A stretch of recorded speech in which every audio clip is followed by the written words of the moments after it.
I got the main board taken out, and surprise, surprise, there aren't any bad solder joints on this one. At least I can't find any.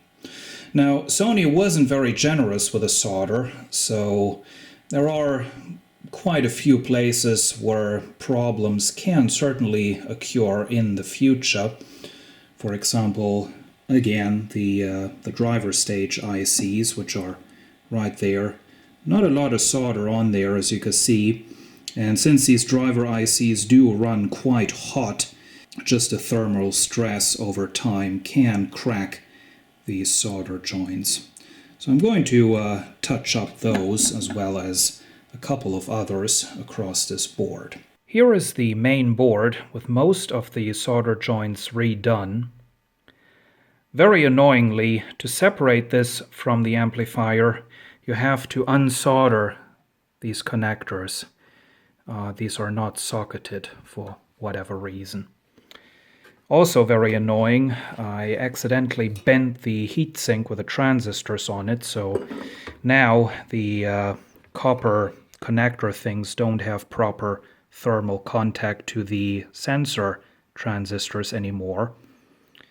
Or biasing transistors, I think these are. So I'll have to remember to fix that. Or else this amplifier is going to have a thermal runaway problem. I removed the back panel, so now I can inspect this board right here. If you remove a bracket, this whole thing just folds out like this, which is a really strange design. This board turned out to be relatively okay. Really the only bad solder joints were at the RCA jacks. The previous owners must have had a lot of problems with this amplifier because pretty much all of the joints for the ground terminals or the ground connections of the RCA jacks were broken. A lot of humming. And also right here at these board interconnect things, it's sort of the same setup as down there with the power transformer where it arced. There were quite a few bad solder joints around here as well, right there and right there. So that has all been taken care of. So next thing is going to be the circuit board in the front, and I hope I can do this without having to remove that. The front circuit board has been done. Really the only bad solder joints I could find were these right there at the connector once again. But that's probably my fault because I've been moving this assembly around quite a bit.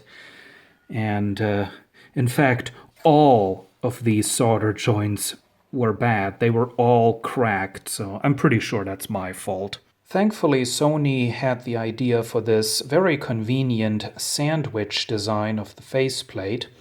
This metal part just comes off. It's held in place with a couple of screws, and then it is clipped in place onto this plastic subframe.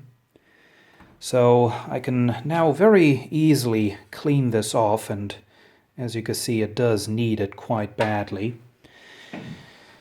Also, I had to take this off to get at the hidden screw down in there to remove this piece, which, as you can clearly see, is blocking my access to this board right here that has the speaker connections on it.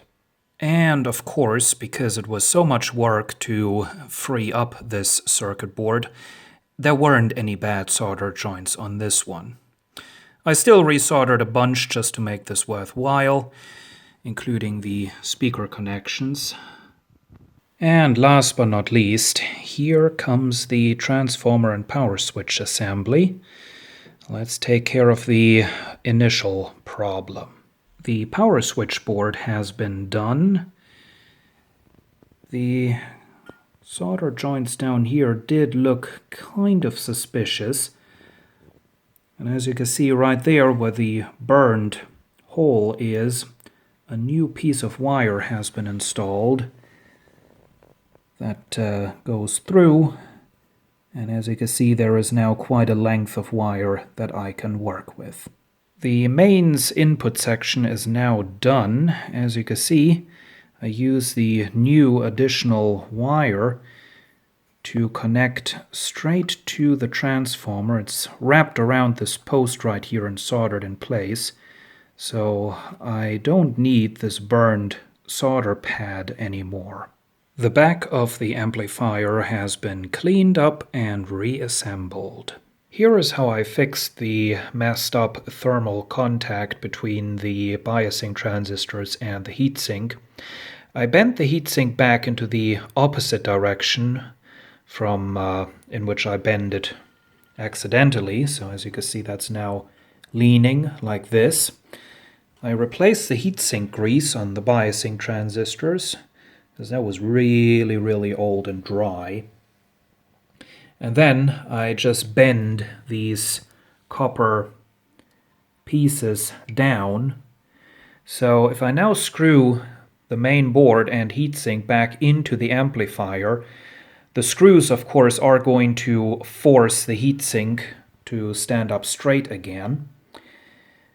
And that is going to result in pressure of the copper pieces onto the transistors. Here is the main board back in its place. I resoldered those connectors right there, and my little method to fix those thermal connections did work. The amplifier has been cleaned up and put back together. The faceplate came out really nice. Not a lot of wear and tear on this. Just the plastic knobs do have a few scratches. And now everything does work. I have the amplifier hooked up to the big Bang & Olufsen speakers instead of the small test speakers on my workbench. So let's give this a test.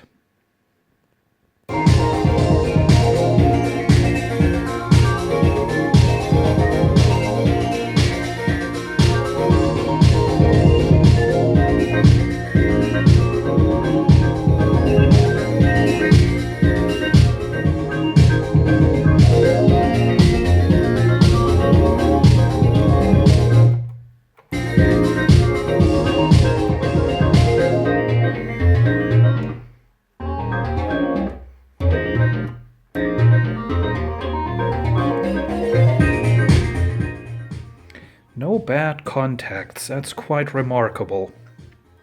So, all that's left to do is to adjust the quiescent current, but I'll have to look into the service manual to do that.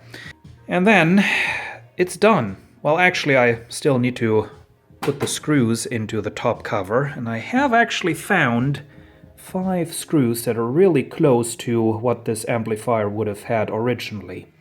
So that's fine. So there you have it. That's the Sony model TA-F110 amplifier. Thank you for watching.